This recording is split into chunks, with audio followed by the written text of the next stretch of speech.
Hello and welcome to Story Radio, the podcast for readers, writers and lovers of literature everywhere. Today we're talking to Darren Coffield of the Colony Room Green, where we hold our Story Radio literary salons. His new book, Hen, Mistress of Mayhem, has just been published by Flint Books. It examines the life of Henrietta Moraes. Could you introduce her and tell us why you chose to write about her? Yes, well, Henrietta was a very interesting character. She was painted 23 times by Francis Bacon, but if you look in any index of any Francis Bacon book, you'll find that she's barely mentioned at all. Henrietta was a half-Indian beauty. She was born in the Himalayas.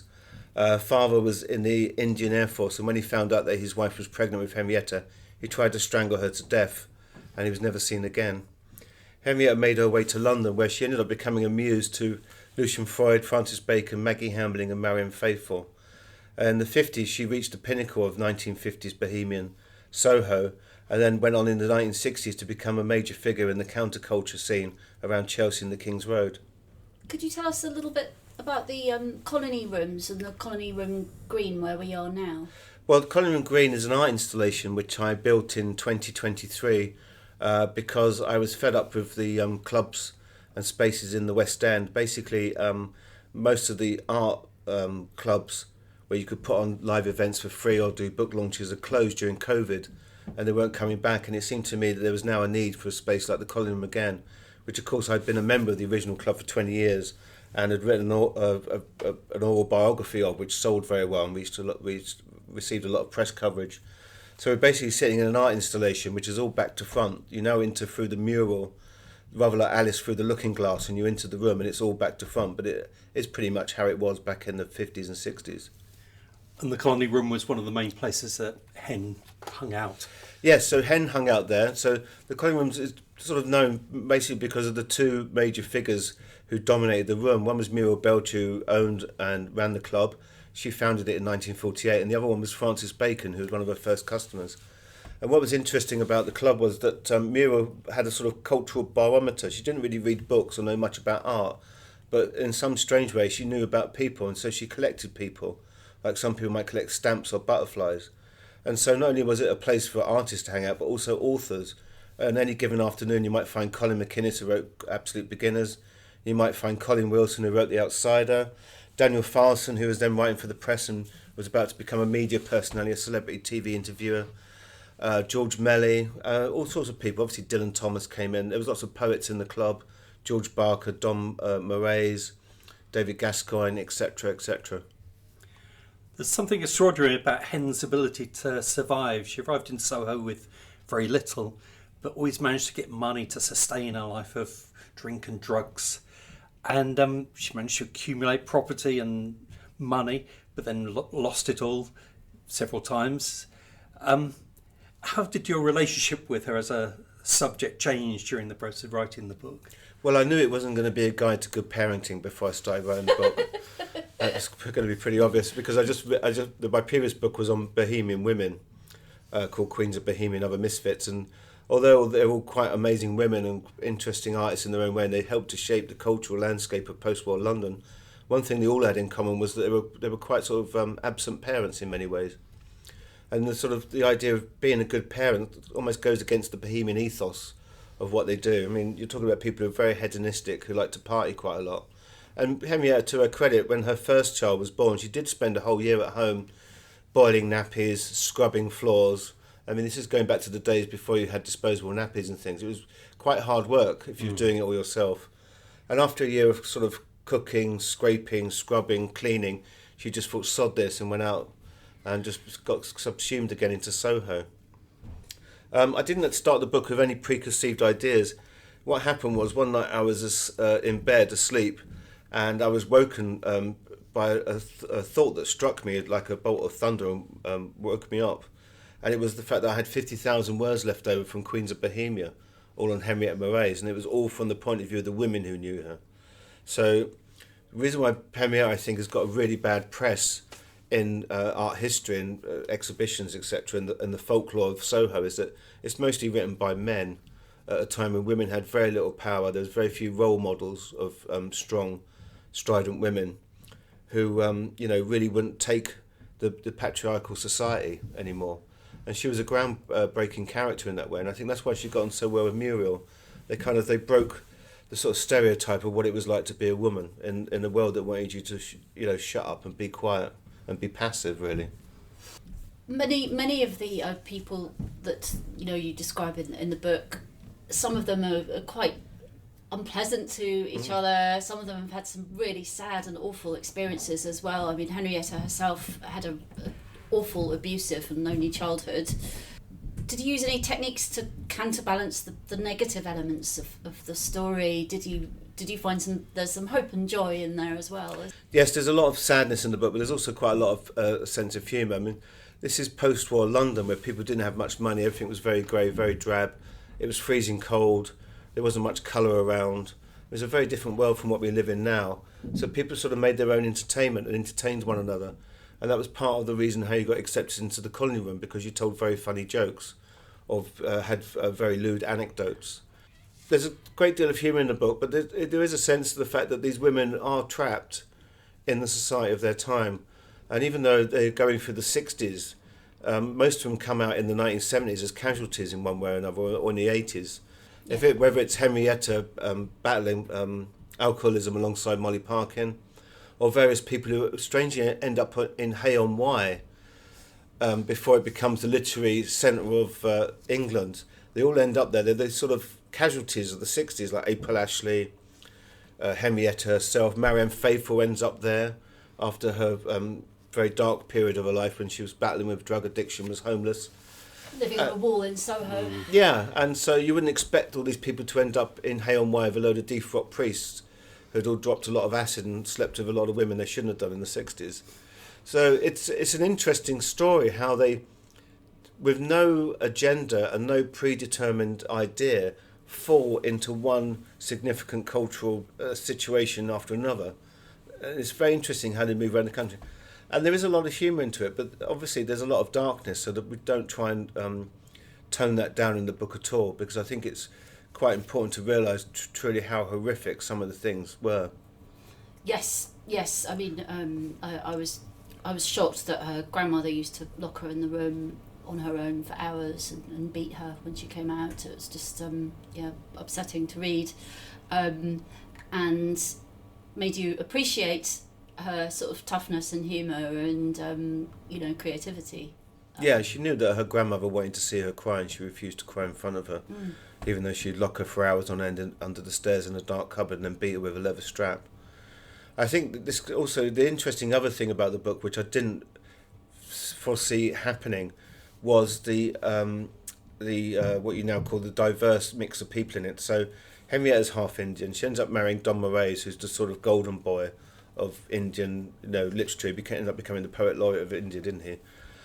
She has a black boyfriend at one point called Hussein Sharif, who was very, very big in his country back in Africa and became a living legend. He was also one of the youngest people ever to win the John Moores Painting Prize, which David Hockney had also won, I think a couple of years after him, and launched Hockney's career. So there's an interesting thing. So by following the evidence as it came to me, I ended up finding a very sort of rich version of London, which wasn't actually purely white, which you'd see in images of that time, or even the people on the street in Soho. Very multicultural. Very multicultural, and you wouldn't necessarily expect that at all. And do you think some of these people were exoticized? It certainly seems like the painter you mentioned was, he was sort of lionised as being very good looking. And he always had to be photographed with his shirt off. Yes. Because he had very good, six pack or whatever you want to call it. And the woman who photographed him, which is in the National Portrait Gallery, is Ida Carr, whose husband ran Gallery 1, which was a sort of cultural melting point at that time. It's where the Indian avant-garde hung out, along with Francis Bacon and Lucian Freud, which no one really ever seems to talk about either.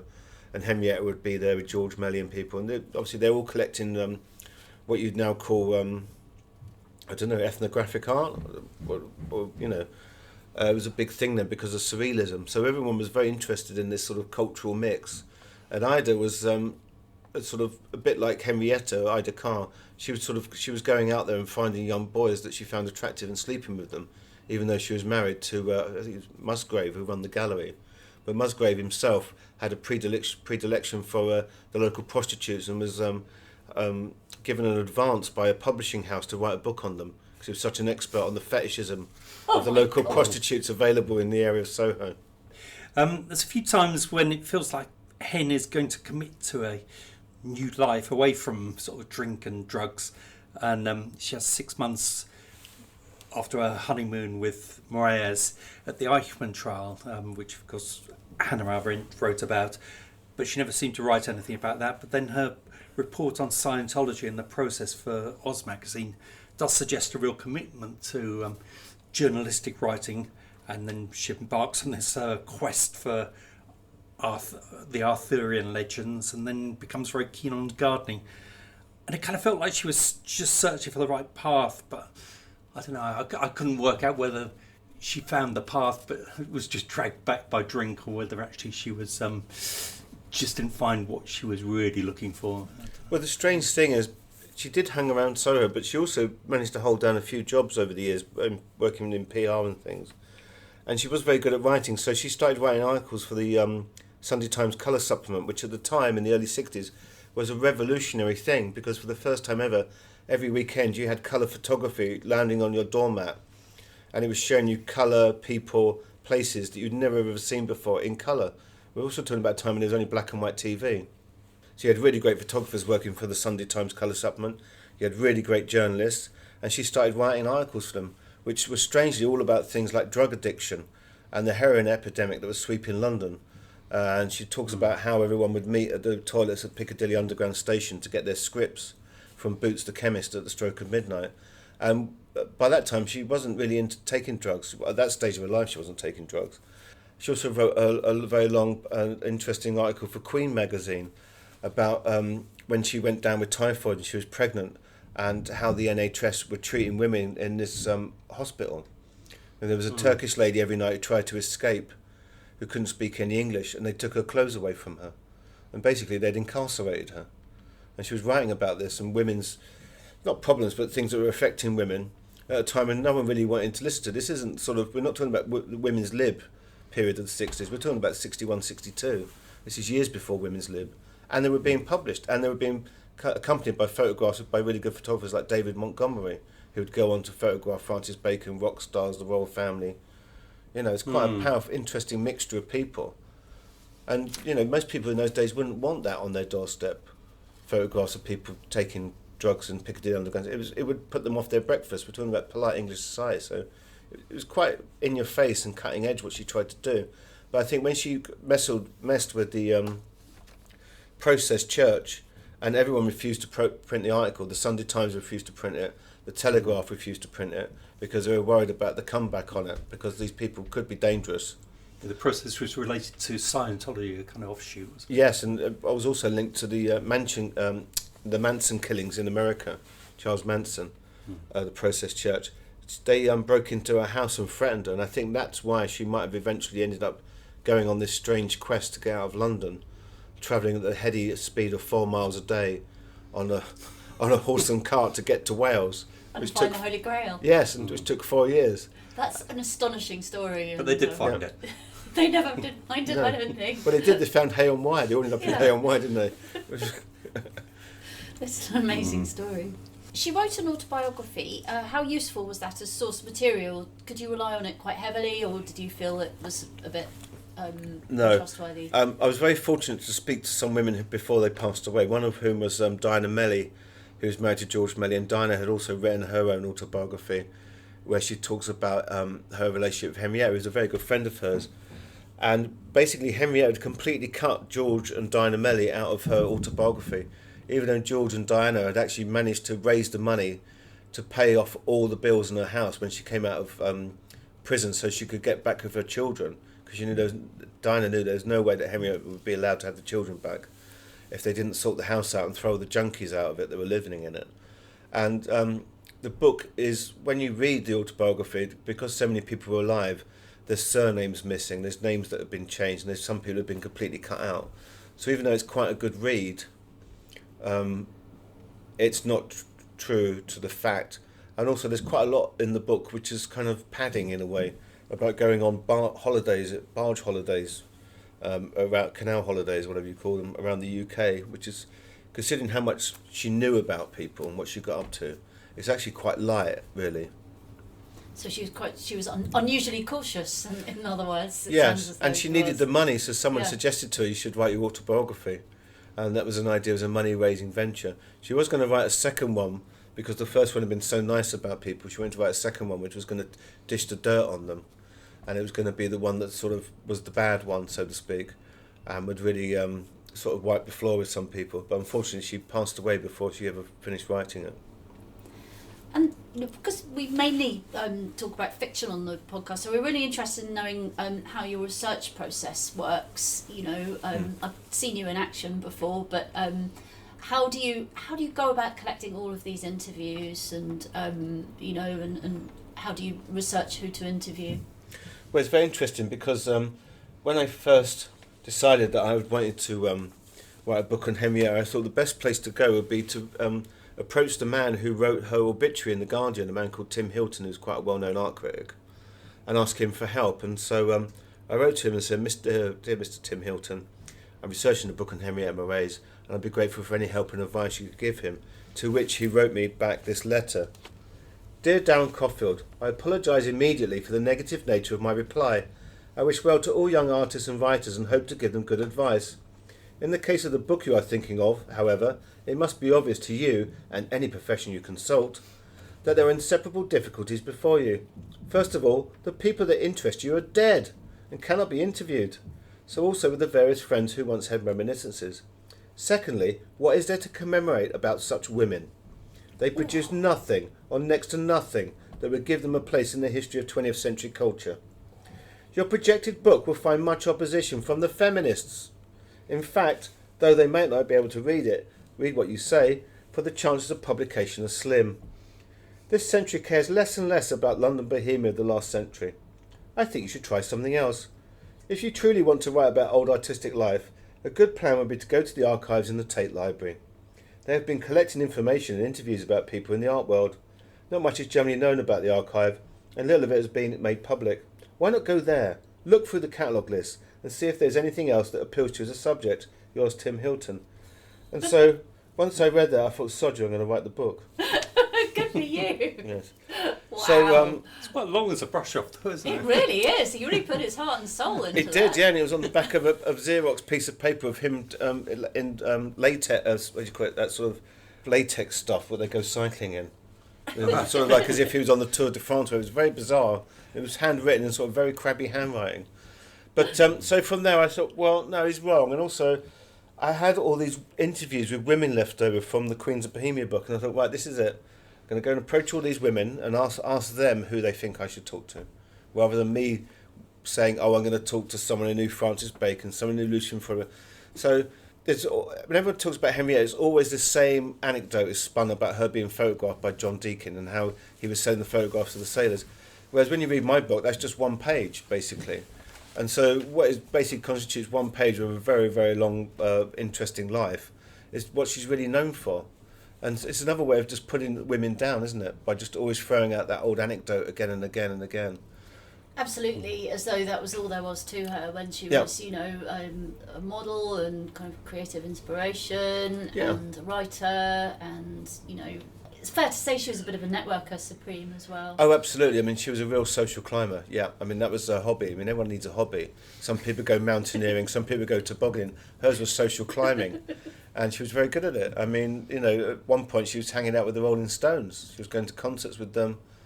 And then at other points she's hanging out in the men's loo at Piccadilly watching people shoot up. I mean, it's a life of absolute extremes. Yes, I was fascinated by the bit where she... John Michel, who I met briefly, sold his estate to Mick Jagger, and she ended up living in a caravan on the estate or something. It was fascinating. But it's that thing which goes back to Queens of Bohemia again. In the Queens of Bohemia book, you've got in the 20s, it became a real thing, this idea of being free and going caravanning. So people like Augustus John had gypsy caravans. So at one point, Laurie Lee was living in a caravan, and Caroline Blackwood, he's having an affair with, would come down and see him at the bottom of her estate because she was a Guinness heir. She'd go down and see. So she had a poet, a lover, in a caravan at the bottom of the road, so to speak. She'd turn up in her Bentley and bring him like food parcels to Laurie Lee. So there's always been this romance to it. And then in the 60s again, but that kind of Bohemia, which was very niche in the 20s, becomes quite mainstream. It doesn't take over the whole mainstream, but it just ends the wider consciousness of the masses more. And so they have a whole load of people dropping out rather than a few, as there was before. It must be quite tricky assessing the veracity of some of the stories, given that most of the characters were drunk when the events happened. Did you kind of have rules about whether you would include them or not? How did that work? Well, does it pass the sniff test? And that's very hard to explain what the sniff test is. And sometimes, I suppose one of the good things about it being such a struggle to get your books published is you have plenty of time to revise them, which can be quite useful. And after I appeared on BBC Radio 4's Great Lives with Maggi Hambling being interviewed by Matthew Paris about Henrietta, I got a phone call the next day. I don't know how they got my phone number, people seem to be able to, from somebody who was related to Henrietta who wanted to tell me these sort of salacious stories about her. But they all sounded a bit too salacious. They couldn't be verified, and they might have had an axe to grind by the sound of it, so I never put any of them in the book. When it comes to other women like Diana Melly, who'd been cut out of Henrietta's own autobiography, well, she'd published some of these stories already in her own autobiography, Diana, and then because I could ask her more, she just told me more interesting anecdotes about how kind Henrietta could be and how Henrietta helped to find a cradle for her child, etc. And also what a nightmare she could be. Then she almost burnt the cradle down some years later, in a drunken episode of a discarded cigarette. It's a snapshot of a world that feels like it could only have existed then. If you'd published this or written it earlier, it would be hard to escape the spell of the place, and soon all the witnesses would have gone. Do you find a younger audience struggles to imagine what the Soho area was like in those days? I don't think so, but I think they've got a very rose-tinted idea of it. I think it was pretty miserable. I think most people spent their time in pubs like the French House or the Coach and Horses or the Colony Rooms because it was heated. And if you went home, you'd be going home to a miserable, cold place, probably a bedsit or something that had damp, mould, that was freezing cold. And so part of going out and drinking was to socialise and keep warm. You'd go home, go straight to bed, get up in the morning and go to work, or go out somewhere that was already heated where you had some comfort. I don't think people had many home comforts at all. It was a much more Spartan existence, absolutely. And it was very grey. So the Colony Rooms was originally magnolia, and then it got turned green, I think, in the late 50s, roughly. But most places were just brown and grey, and most paint only came in military colours. So you had navy blue, battleship grey, tank green. Those are because the whole of the paint industry had gone towards the war effort. They weren't really producing pink, turquoise, purple. You couldn't get the colours. And I remember when I was interviewing Barbara Hulanicki, who ran Bieber, she said she had terrible trouble with manufacturers in the UK trying to get them to make stuff. She wanted black nappies at one point. They said nappies aren't black. She said, but I'm paying for them, and I want you to manufacture black nappies. And the same with makeup. They were saying it doesn't come in those colours. And she said, no, but we want those colours. We're paying you to do it. And they'd literally argue with you, and you're the customer, and you order in vast amounts, hundreds of thousands of these items. She did the first black and purple lipsticks, I think. Yes, she did. Yeah, and also, if you had darker skin tones, you could actually get makeup that suited you, which you couldn't do then. And it's just unbelievable when you think about it. And same with fridges. She wanted to have sew a black fridge, and I was going, they don't come in black. They only come in white. She's going, no, but you could make them in black if I pay you, can't you? Who would you have liked to talk to about Hen but couldn't? Who do you think would be the... I'd like to have talked to Don Moraes, but Don never really talked about his past. Right. He would have been very interesting. Joshua Bowler wrote a very sort of short memoir which was published in India. It's interesting how India keeps coming back into the book because Norman Bowler, who was Henrietta's second husband, spends a lot of time in India and to do with a charitable foundation out there. He's been going there for decades, and his autobiography was published in India. So India keeps popping up, and Indians keep popping up in the book, and Indian culture. It would have been lovely to interview Muriel, but none of these people in those days, it wasn't the etiquette to talk about anything that happened. I mean, anything that happened in a club or a pub had to stay in there. That was the etiquette. And I found that very difficult when I was writing the book on the Tales from the Colony Room. There was a lot of people literally went to their graves and wouldn't talk to me. Yeah. And I wasn't digging dirt, I was just asking them what they thought of that period, what they thought was important, what was not important. They just wouldn't do it. It's the yes, stiff upper lip, or the silent generation, isn't it? You just sort of endured stuff and didn't necessarily talk about it. And it's considered bad form to talk about other people, you know. I mean, I've interviewed people and they said, you know, this isn't the done thing. You're not really supposed to be doing this, but, you know, and then they tell you things. Hen's children seem surprisingly forgiving of their unconventional upbringing, and there was a lot of casualties along the way in Hen's life, but she seemed to manage to maintain quite good will towards her. It's just kind of interested how you think she managed to do that. Well, I don't know. I tried to keep the kids out of the book as much as I could. There's not really much about Henrietta's children in the book. Obviously I have to include them at certain points because it's part of Henrietta's life, but I can't imagine she was the easiest of mothers to have, but she engendered a lot of goodwill amongst people, because I think they realised that actually her heart was in the right place, but even though she could invoke chaos and mayhem wherever she went, she had lots of very loyal friends. And also the other thing I found very interesting writing a book about, or interviewing people who were females about another very powerful female, is that often, for example, with Germaine Greer, all the people I've interviewed about Germaine Greer have talked to me about Germaine Greer, don't have a nice word to say about her. All the women who ever met her in the 60s and 70s sort of don't like her, and were quite surprised how they didn't like Germaine Greer, because they really wanted to like her because they'd read her work.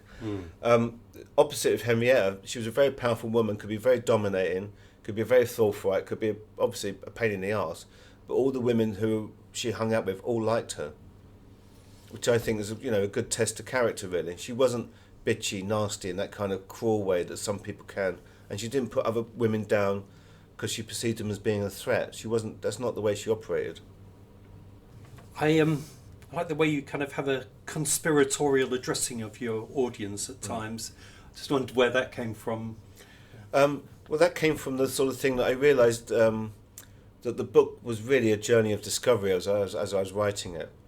And there was parts in the book where it literally shifts gear. So it's a bit like a car.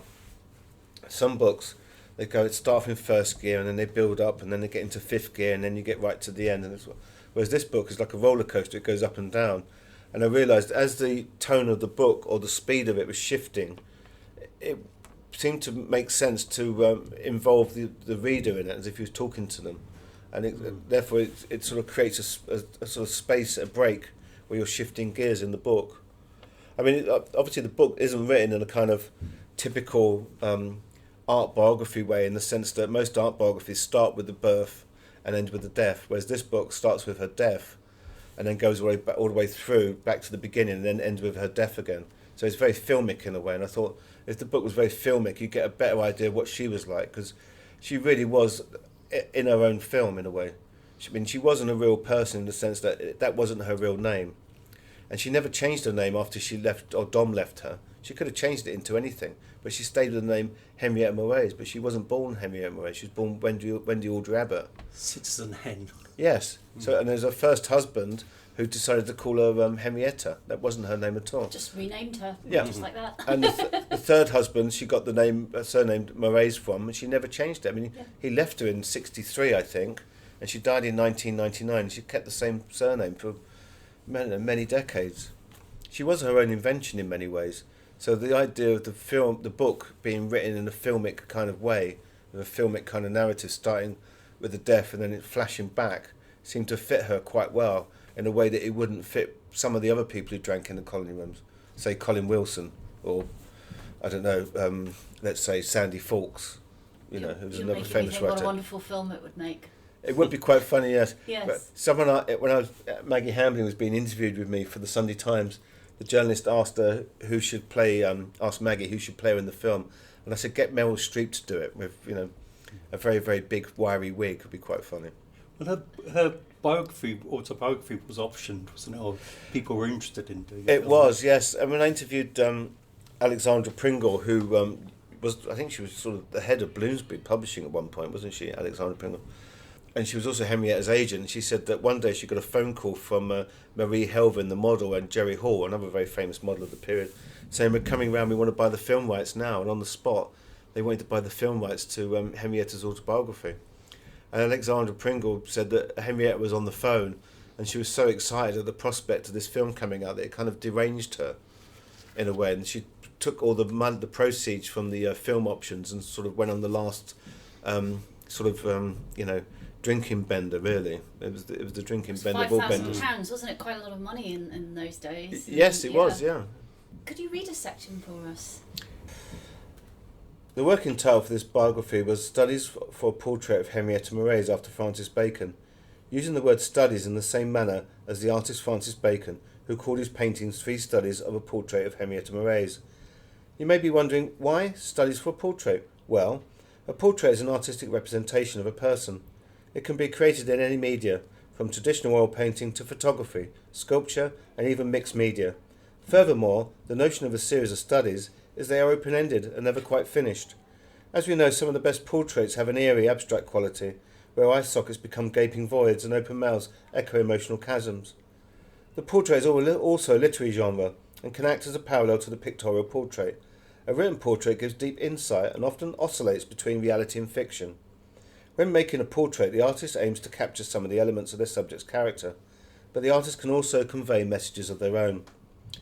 Over the years, I've obtained glimpses, flashes and insights into Henrietta Moraes' life from the interviews I conducted whilst researching my previous books, Tales from the Colony Room and Queens of Bohemia. From these literary fragments and my own experiences, I formed a thumbnail sketch of Henrietta and began to flesh out a portrait of a truly remarkable and unique woman. But the enigma central to the story remained: who was Henrietta Moraes?